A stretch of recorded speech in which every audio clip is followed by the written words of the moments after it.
আসসালামু আলাইকুম। Lifestyle with বউ শাশুড়ি পেজের পক্ষ থেকে আপনাদেরকে স্বাগতম জানাচ্ছি। আশা করি আপনারা সবাই ভালো আছেন। আলহামদুলিল্লাহ, আল্লাহর রহমতে আমরা ভালো আছি। আমি আজকে মুরগির কলিজা ভুনা করব। প্রথমে আমি একটা কড়াই বসিয়ে নিয়েছি, তেলও দিয়ে দিলাম। তেল একটু বেশি পরিমাণ দিয়ে দিলাম। আমি তেলের মধ্যে একটু আস্ত গরম মশলা দিয়ে দিয়েছি। এখন একটু ভেজে নিব। তারপরে আমি অল্প পরিমাণ পেঁয়াজ কুচি দিব। আমি পরিমাণ মতো লবণ দিয়ে দিলাম। দিয়ে পেঁয়াজ একটু নেড়ে চেড়ে ভেজে নিব।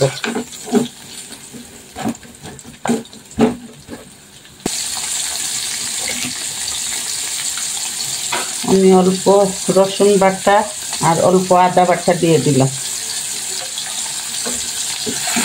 এখন পেঁয়াজের সাথে খুব ভালো করে মিশিয়ে নিব। আমি অল্প গাজর কুচি আর টমেটো কুচি দিয়ে দিব।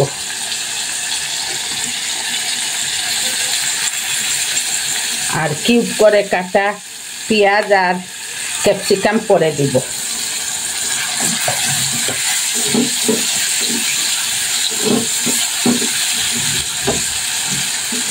আমি এখন কিউব করে আলু কেটে রেখেছি, আলুও দিয়ে দিব।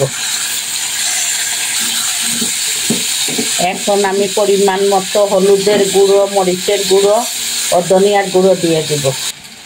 আমি গুঁড়ো মশলা দিয়ে ভালো করে কষিয়ে নিয়েছি। এখন আমি অল্প পানি দিব, একটু আলু আর গাজর সিদ্ধ হওয়ার জন্য।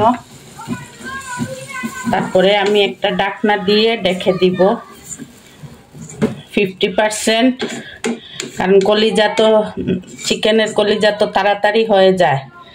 তাই আমি করব, আলু অর্ধেক সিদ্ধ করে নিব, তারপরে আমি কলিজা দিব। আমার আলু অর্ধেক সিদ্ধ হয়ে গিয়েছে। এখন আমি 4টি মুরগির গিলা কলিজা আমি কেটে ছোট ছোট করে এরকম কেটে নিয়েছি, খুব ভালো করে ধুয়ে নিয়েছি। এখন আমি এর মধ্যে দিয়ে দিব।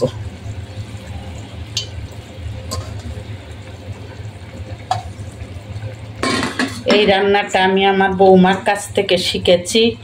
আমার আম্মায়েরা সব সময় মুরগির সাথেই গিলা কলিজা দিয়া দিতেন, কি অনেক সময় হতো কি হাড় হাড্ডির সাথেও দিতেন। কিন্তু আমার বৌমা সব সময় বলে যে যে মা মনে এই আলাদা ভাজি করে দেখবেন, অনেক ভালো লাগে। ওর মা তো শুধু পেঁয়াজ দিয়ে ভেজে নেন, আমি একটু আলুও দিলাম, সবাই একটু একটু করে খাওয়ার জন্য। এখন আমি এই ক্যাপসিকাম অল্প, অর্ধেকের চেয়ে কম ছিল, আর বড় একটি পেঁয়াজ কিউব করে কেটে আমি এর মধ্যে দিয়ে দিচ্ছি। আপনার সবাই এই রান্নাটা করে খেয়ে থাকেন।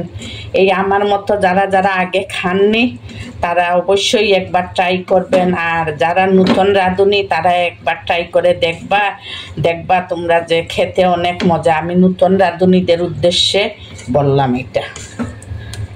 আর আমার মতো যারা আছেন তারা অবশ্যই আগে খেয়েছেন, আর যদি না খেয়ে থাকেন তাহলে আপনারাও একবার ট্রাই করে দেখবেন, অনেক ভালো লাগে খেতে। আমি এখন একটু কষাবো। আমার কষানো হয়ে গিয়েছে। এখন আমি একটু সব কিছু সিদ্ধ হওয়ার জন্য অল্প করে পানি দিয়ে দিলাম। এই পানিতেই আমার কলিজা, গিলা, আলু, গাজর সব সিদ্ধ হয়ে যাবে। আমি এখন কাঁচামরিচ দিব না। আমি নামানোর আগে গরম মশলার গুঁড়া, জিরার গুঁড়া ও কাঁচামরিচ দিয়ে দিব।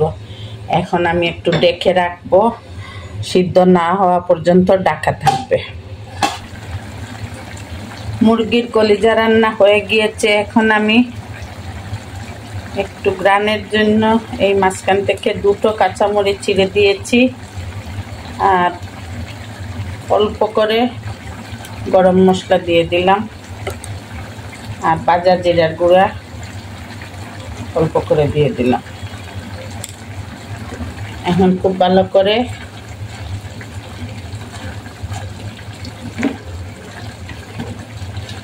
এটা বলতে পারেন সব কলিজা দিয়ে সবজি রান্নাও বলতে পারেন, কলিজা বুনাও বলতে পারেন, যা ইচ্ছা একটা নাম দিতে পারেন। কারণ আমি তো সোজা কলিজা রান্না করি নাই, সাথে আমি ক্যাপসিকাম, আলু, গাজরও দিয়েছি, সুতরাং এটা কলিজা দিয়ে সবজি বুনাও হতে পারে। আমার রান্না হয়ে গিয়েছে। আপনারা লাইফস্টাইল উইথ বউ শাশুড়ির পাশে থাকবেন, আমাদের জন্য দোয়া করবেন, আর আপনাদের উৎসাহ সব সময় আমাদেরকে দিবেন, কারণ আপনাদের উৎসাহ পেলে আমরা সামনে এগিয়ে যাব। আমার রান্না হয়ে গিয়েছে, আমি চুলা বন্ধ করে দিচ্ছি। আর আলু তো বাকি যতটুকু পানি দেখছেন আলু টেনে নিবে, সেজন্য আমি আর পানি শুকাই নাই, এতটুকুই রাখছি। খাবার সময় একবারে শুকনা শুকনা হয়ে যাবে।